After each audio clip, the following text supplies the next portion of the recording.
Note: computer science is an exact science, and any deviation in capitalization or spelling can cause your game to not work at all.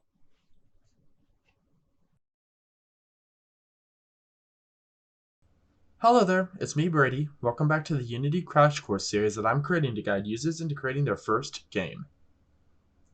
For this second part of the course, we'll be creating a collectible gem that players can pick up as shown in the background video here. We'll then be creating the maze for the player to navigate through. So without further ado, let's begin.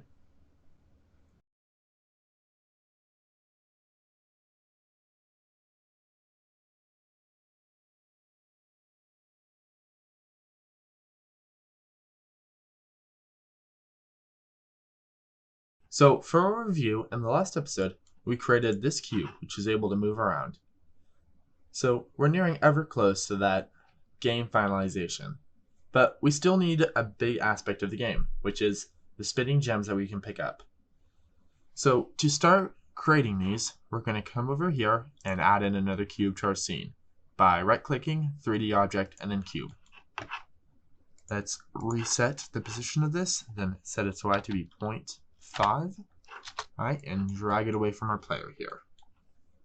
So for our gem, which we're going to name here, let's create a material for it real quick. So come to Assets, Materials, right-click, Create a Material.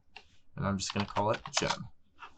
Now, you can set its color to be whatever you like, but for this tutorial, I'm giving it a light blue. Alright, and then to get it to stand up on one of its corners here, we're going to set its X rotation to be 45, and its Z rotation to be 45 as well. And we're also going to come into Box Collider here, and press Is Trigger. Alright. And then now, with that, we're going to set it to be the parent of an empty game object. And the way to do that is to come right here, right-click, hit Create Empty, and we're going to quickly take that out, remove all of its rotation, and then grab the gem and drag it back into here. So now we have set this gem to be the child of this empty game object here. And if you remember, the benefits of having an object be the child of another game object is that whenever you take that object and move it around, the child will follow with it. This is the same as rotating it and scaling it. The last thing that we want to do, of course, including naming it, is giving our empty game object here a box collider. And you'll do that by typing in box collider and pressing the one without 2D, and then hitting Is Trigger as well. So now to make sure that the whole entirety of the gem is covered, we're going to set the size of this box collider to be 1.5 by 1.5 by 1.5. Alright, so now that this box collider covers the entirety of the gem. Alright, something else that we're going to do for this gem is have the empty game object selected, come over here to where it says tag, and as you can see, I've already added it here. It's collectible, but what you're going to do is come down to add tag, add a new one, type in collectible, which I already have, and then it'll pop up here, come back over to gem, press this little drop down box where it says tag, and then click collectible, and that'll set this empty game object's tag to be collectible, and you'll see why we need that later. So let's go ahead and set this Y position to be 1, so it's not stuck in the ground there. And now we're going to give this cube its ability to rotate. So the way that we're going to do this is by coming to Assets and creating another script for it. So right click, create C# script, and I'm going to call it cube rotation. Alright, and now we'll go ahead and open up the script. Alright, we can delete all of this stuff here. And now for this script, we're going to need just one variable, and that is going to be an integer variable. So we're going to do public int, and I'm going to call it rot speed. All right. So now with that variable, we're going to need a function that will contain our line of code that we're going to use to rotate the cube. And that function is going to be a fixed update function. So if you remember from the previous episode, our fixed update functions are a little bit more accurate when it comes to constant movement rather than regular update functions, and that is why we'll be using it for rotation.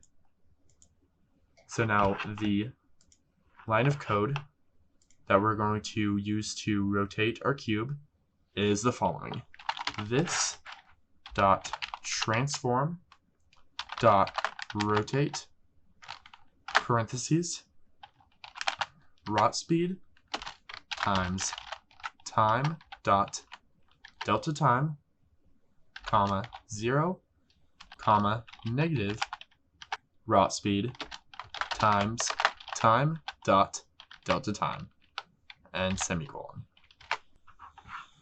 So what this line of code does is it's going to allow our gem to rotate.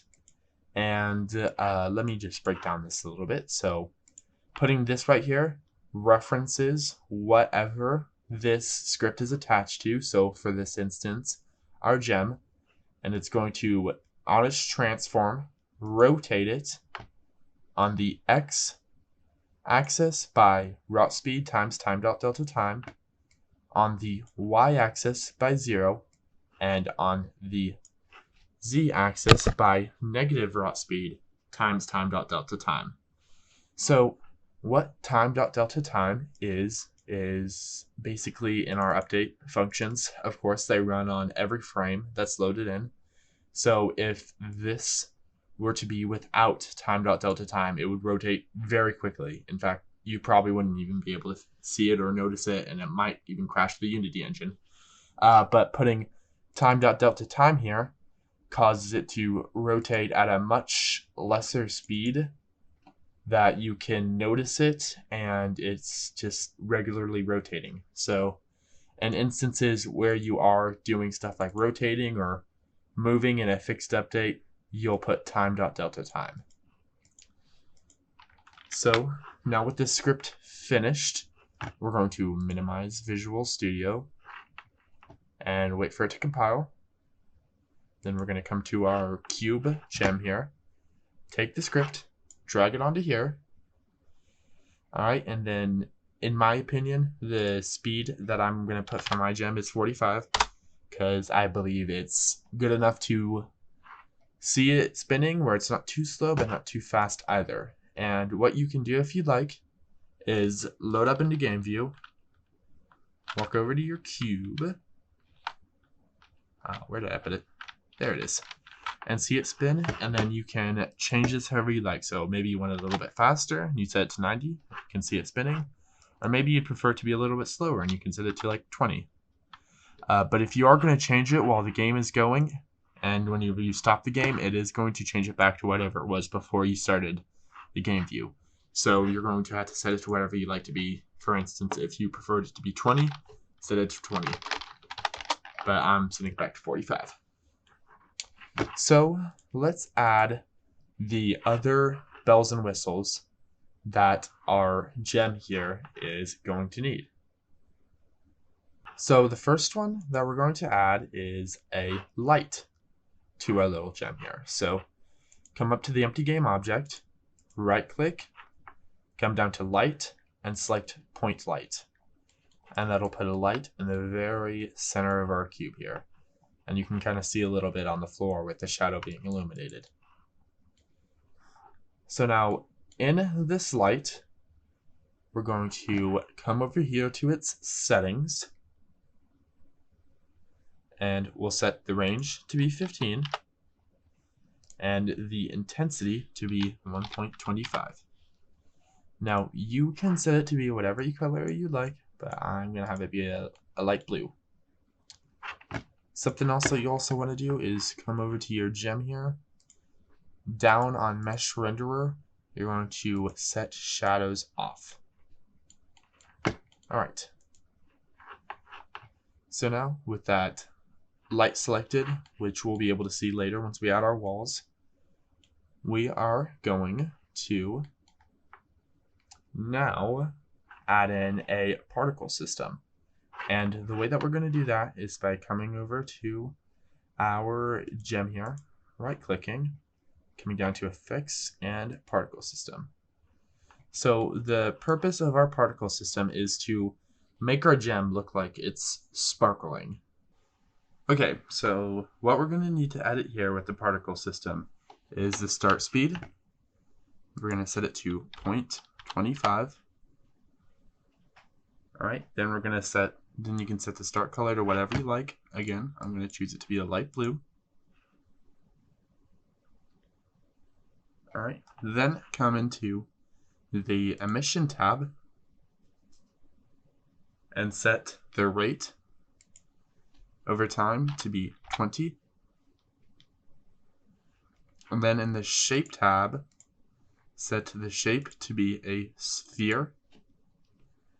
And then set the radius of the sphere to be 1.7 with the radius thickness of 0. And then come over to Color Over Lifetime, checkmark this box, and use the drop-down menu to enter into this color selector. Once again, I'm going to select this color to be blue, and then this color, we're going to set it to be completely transparent. And the way that you'll do that is by coming up to this arrow and sliding this slider all the way to 0.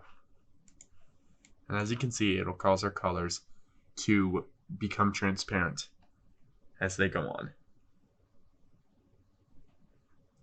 Now, these are just the options that I chose for this tutorial. I completely encourage you to go through all these settings and choose what you feel looks best for your game. So with our particle system complete and our gem done, we can now create the ability for our player to pick it up. So the way that we're going to do that is come into our player movement script, either by double clicking here in the project panel, or by coming over here to player movement and double clicking here. And then we're going to scroll down at the very end. So whenever our player is moving, its box collider here is going to interact with the box collider of the gem. So when that happens, we need to have the game notice that the player has entered into the box collider of the gem, and the gem needs to disappear, so it seems that we collected it. So the way that we're going to do that is, the way that we're going to do that is come into player movement, and then we're going to, come all the way down, and we're going to have a function here that calls whenever we enter into that trigger. So we're going to type in void on trigger enter parentheses collider call, and then we're going to put curly brackets at the end and press enter. So as I said, this is a function that triggers when whatever script this is attached to, the collider enters into what is a triggered collider. So earlier we set this box collider to be isTrigger. So the purpose of doing that is so that with this script, it'll be counted as a trigger and we can use this function.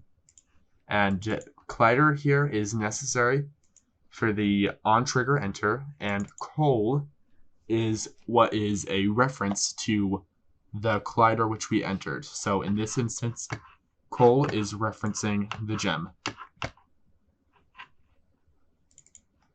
So now inside of this function, what we're going to need to put is a way to verify that the collider that we just entered is actually the gem. So the way that we're going to do that is by adding an if statement. So we're going to type in if, parentheses, curly brackets, and press enter. So if you're new to programming, I can guarantee you that you're going to use a lot of if statements in your career. And this if statement is going to check the tag of our gem. As you remember, we set it to collectible, and that is going to be how we're going to verify that we are entering into the trigger of the gem. So we're going to type in col, referencing the gem, dot tag equals quotation marks collectable. So with that, this code in here is only going to run if this condition is true.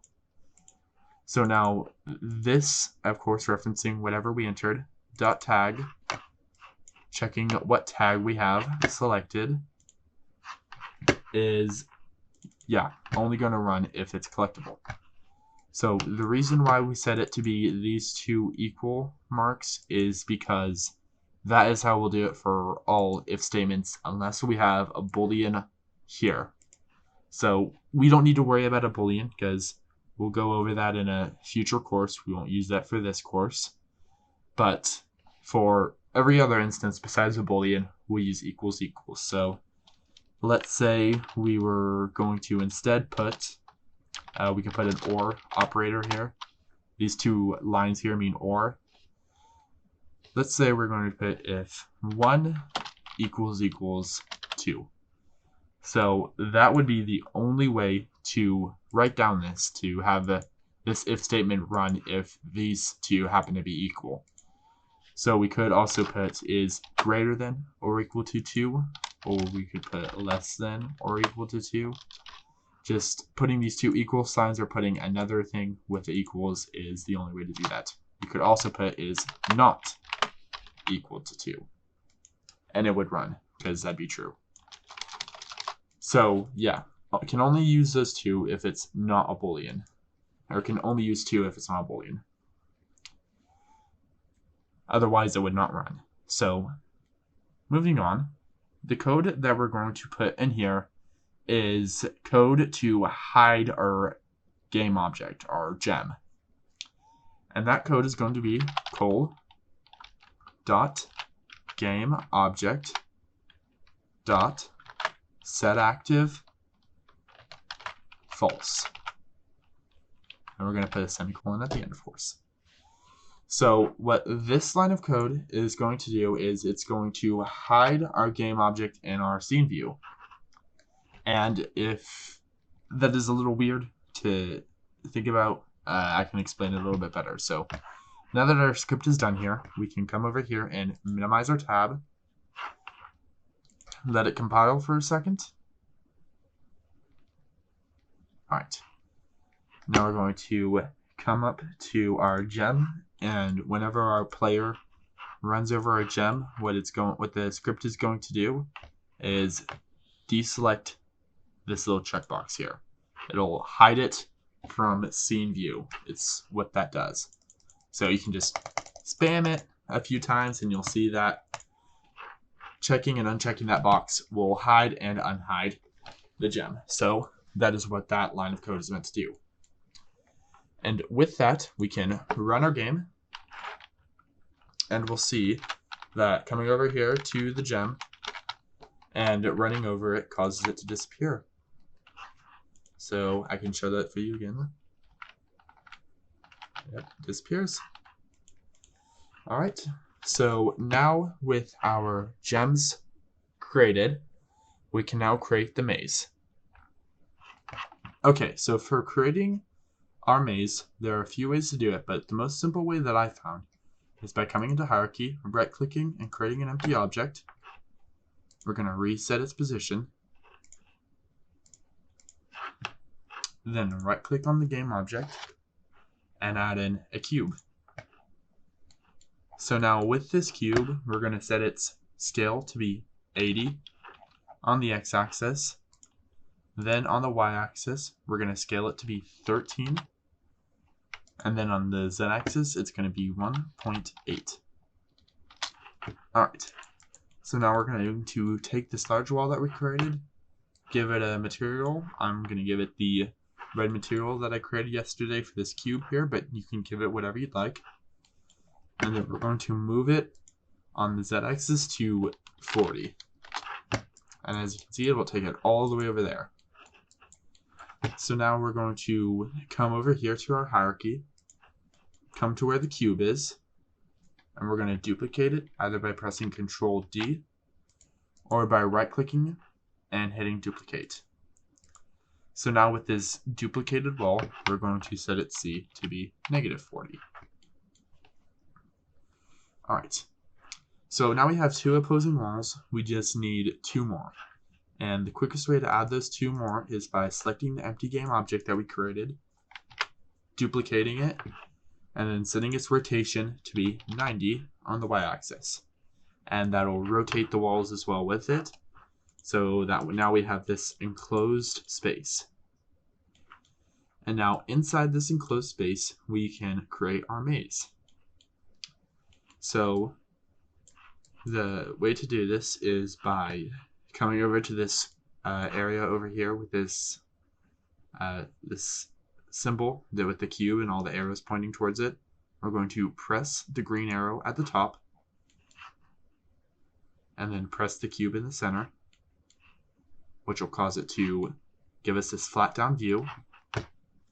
We can select all of our walls here,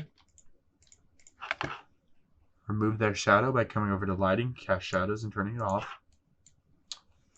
And now we can grab one of these walls, whichever you prefer, duplicate it, then come over here to this scaling tool and scale it down a little bit. So come over to one of these edges, make sure that it's flat, because if it's diagonal like this, it'll cause it to scale on both the X and Y axis. So make sure it's flat, so it's only scaling on one of them, and you can drag it out to however long you'd want to be. And come back here to the move tool and move it and place it wherever you'd like. So I'm going to put this wall right here. And by doing that, you'll be able to create as many walls as you'd like for your maze, and you can even rotate them on the y-axis by 90 to make them face whatever direction you like. So with that being said, I'm now going to speed up this part in my wall creation, and if you'd like, I will leave my wall design for a few seconds so you can pause the video and take some inspiration from my design, or you can make yours to look however you'd like.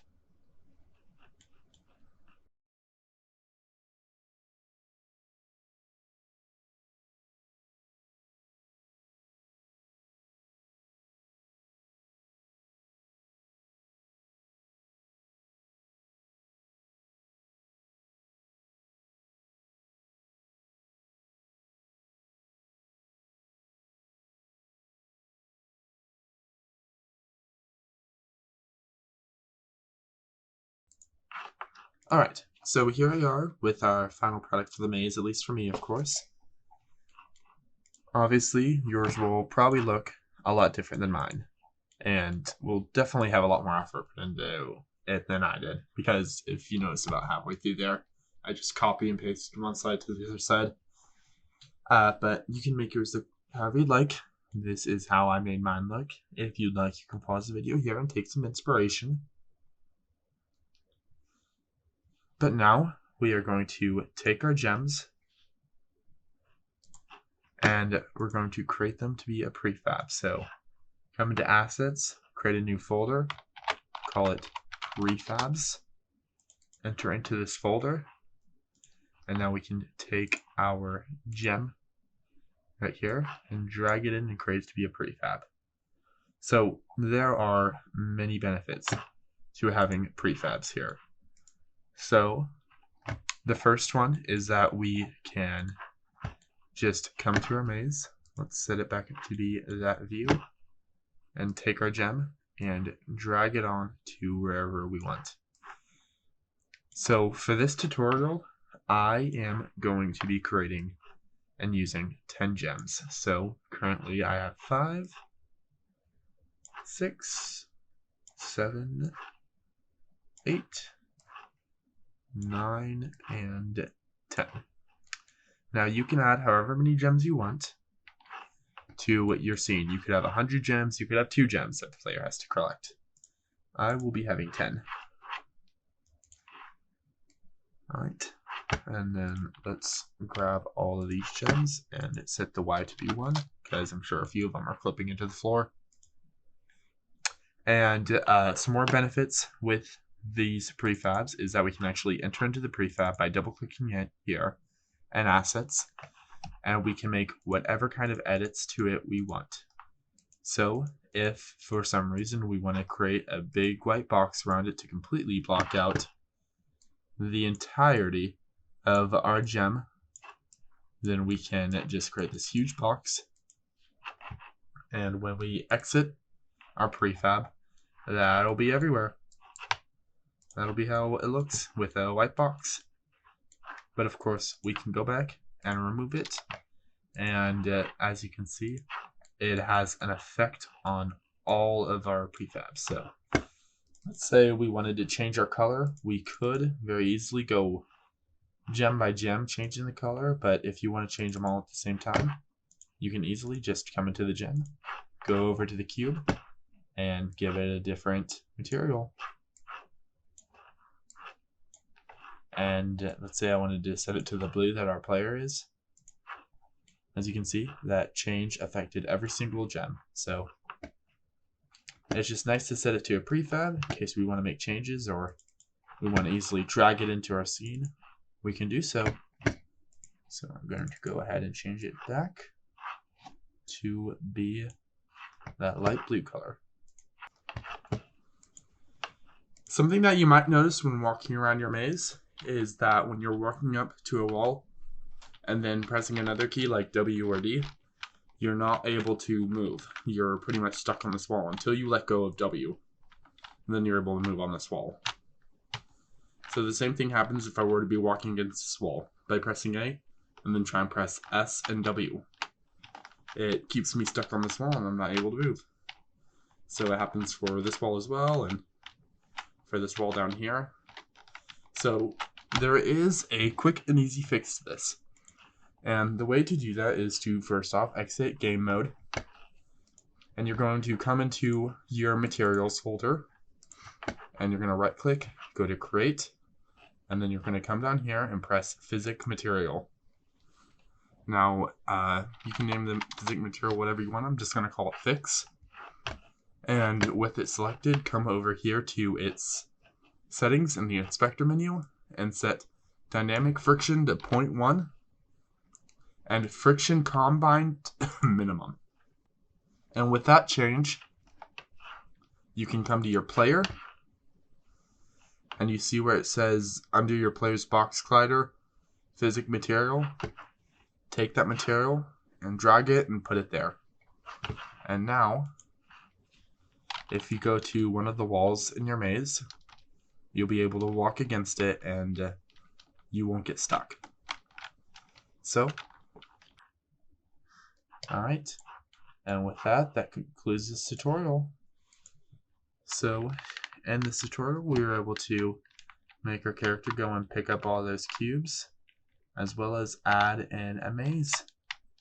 And in the next tutorial, we'll definitely be able to navigate this maze better than we can now, because we'll be adding in a mini-map as well as some nice user interface. So I hope to see you then. Thank you all for watching this video, and if you'd like to see more of what I'm doing here, then don't forget to leave a like